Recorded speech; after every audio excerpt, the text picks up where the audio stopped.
everyone, it's Darren with SimNation. Tonight is a championship night. Wanted to do a quick recap slash preview video um, just to get you caught up on where we are in SNCFL. It's going to be an exciting championship game between two familiar opponents who, not only in this league but in WWPF, know each other extremely well. So without further ado, let's just jump right in. So if you remember, our Final Four was Michigan, Auburn, Georgia, and Maryland. Michigan, of course, is coached by Stewart. Auburn is, of course, coached by Invisible Witness. Georgia by Shark. Maryland by me. Talking about the Fiesta Bowl, which was Michigan versus Auburn. As you can see here, this one was kind of like many of the games. Will Auburn just kind of piled it on in the second half. The fourth quarter was exceptionally exciting with 38 points being scored, but Auburn in the end was a little bit too much for Michigan. Auburn, of course, is the number 2 ranked team in the nation. You see kind of here that Dunning had a okay game, not a great game. He got sacked a lot. And his percentage was not as high as it normally was. It was 15 to 32 for 321 yards, 2 touchdowns. The Michigan rushing attack probably not as on point as it normally is. Neither team really passed the ball great in this one. Counts, of course, was 14 to 25 for 215 yards and 1 touchdown. But you can see here really what the defining point in the game was the ability for Auburn to run the ball. They ran the ball exceptionally well, 272 yards on 44 attempts, and of course, they scored 5 touchdowns. You're not going to be able to kind of work around that when that happens. From a receiver perspective, Gray had a really good game, 6 of 6, uh, 6 receptions on 6 targets for 107 yards, 2 touchdowns. And then you can see here on defense, Steele and Aguila both just spent their life in the backfield and had a lot of sacks. So with that, Invisible moves on to the championship game. Great game from Invisible. And then we had Shark versus my Maryland. This one really came down to someone popped up that no one expected to see. He was doubtful, and normally that means that they're not going to play, but the reality is there's a certain percentage that's involved whenever you see probable, doubtful, questionable. And he did show up, and boy, did he show up. So as you can see here, Maryland won this game 58 to 26. The second quarter was Will Maryland just went off, and then of course they held it in the second half. You see the familiar name of Chung, who was 22 or 24 for 672 yards and 8 touchdowns. Uh, can't say enough about Shark's season. He had a great season. I think Shark wins this one if Chung hadn't played. I think if you remember the preview video, Maryland was down to a 2-star backup, third string quarterback, and was trying to figure out what they would do. I think Shark expected me to run the ball. I had come into the game deciding I was going to throw the ball and just try to give Parker the best chance he could. I didn't expect Chung to play, but I did keep him first in my depth chart just on the offhand chance he did. See, Maryland unduly penalized. It's not normal for them, but they definitely were apparently playing with a lot of emotion. Both teams actually had a really good game offensively. It's just Maryland was slightly more. Again, looking at that second quarter, that's really where Maryland distanced itself. You see that Renfro, who is a really good quarterback, he's a junior, should be back next year, was 25 or 38 for 301 yards, 1 touchdown, got sacked 3 times.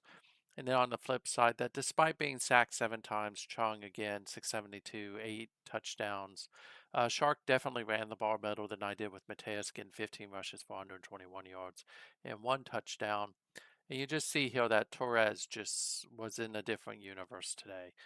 He has slowly become Maryland's go-to wide receiver, especially over the course of the playoffs. 6 receptions, 244 yards, 4 touchdowns. He is a sophomore, so he'll be back next year. And then Sharks' main receiver, Christensen, 11 receptions, 128 yards, 1 touchdown. And as you can see here, Shark they struggled with turnovers. They uh, lost 3 fumbles, had a pick off, and that really was one of the things I think that really determined the outcome of this game. can't take anything away from Creamore. He had a really good game with 2 sacks. Shark was getting into the backfield quite often to get sacks, but outside of the sacks, they were struggling a bit with knockdowns and things like that. Maryland a little bit less with getting pressure. Both teams apparently looked like they were playing back a bit. You can definitely see Eccles was the main culprit, Hill along with Torres. But that sets up a championship game of two teams who candidly know each other very, very well. If we go back and look at the almanac, what you'll quickly see is in the season recaps, if we go back to playoffs, last year it was me versus Stewart, but then it was Auburn versus Maryland in 2065.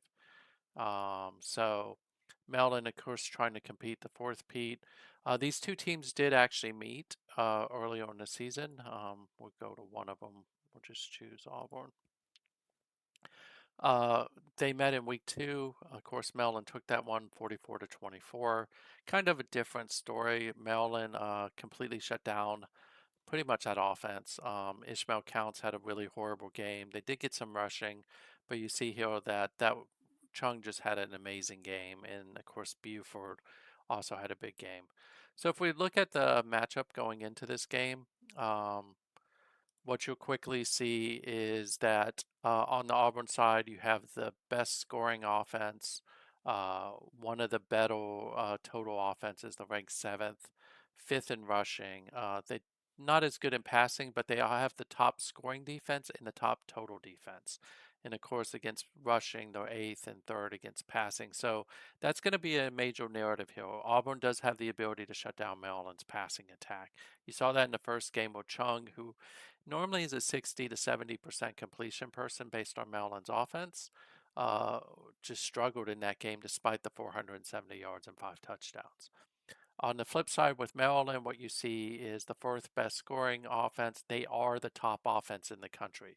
So just like 2 years ago, it's the top offense against the top defense. This one's going to be pretty exciting to see who can shut each other down. They are the second best passing offense in the league. Their defense, though, you can't undersell their defense. Their defense is actually decent. They're the second best scoring defense, 12th best total.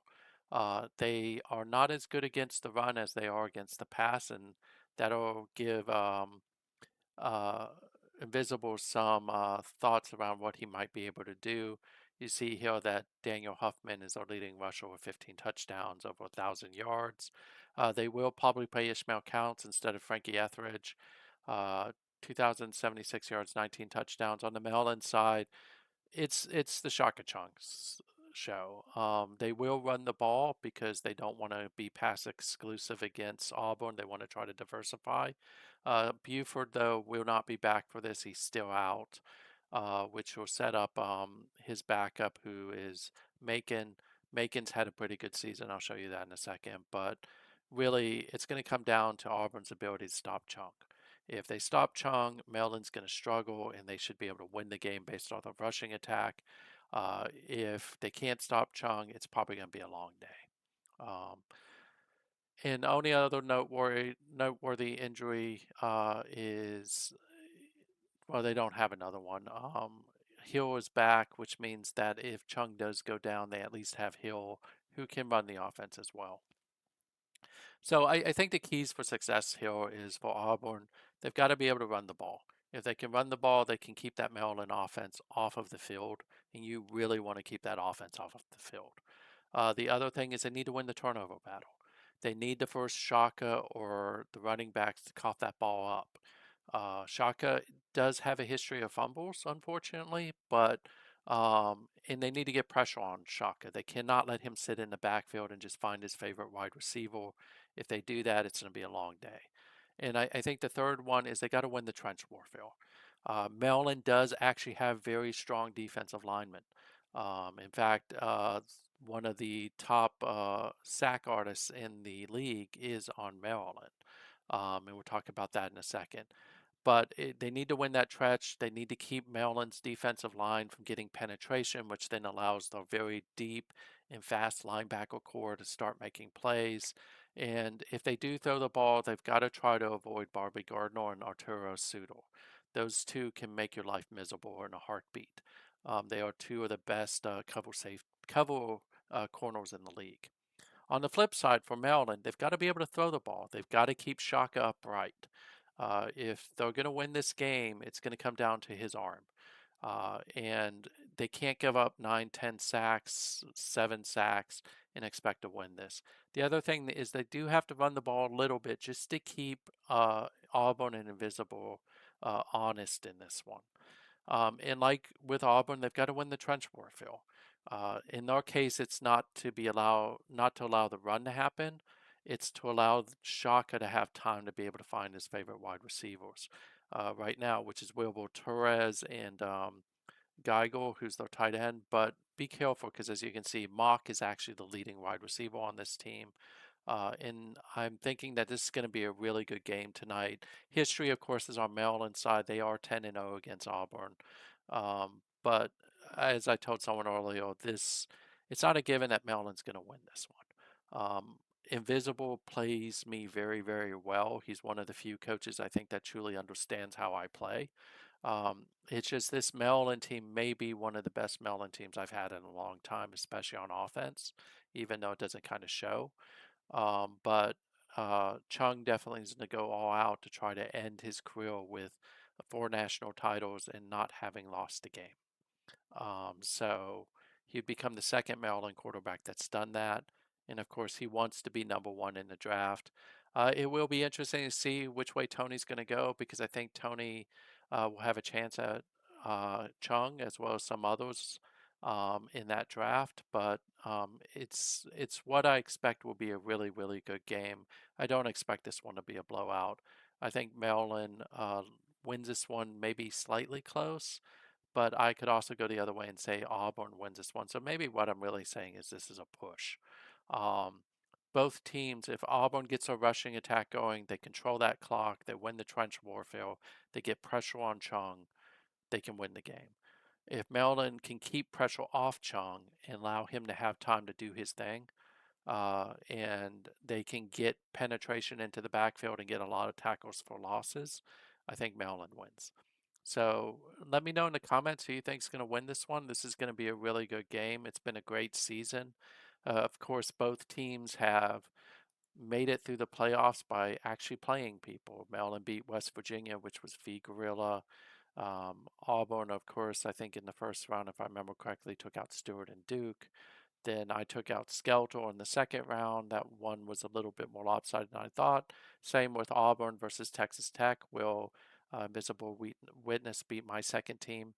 And then, of course, Maryland beat Georgia and Shark. And then Auburn beat Stewart and Michigan. So hope this game is every bit as good as I think it's going to be. And thank you for your time and your attention. And see you again later tonight when I actually do the video for the game itself. Thanks. Have a great day.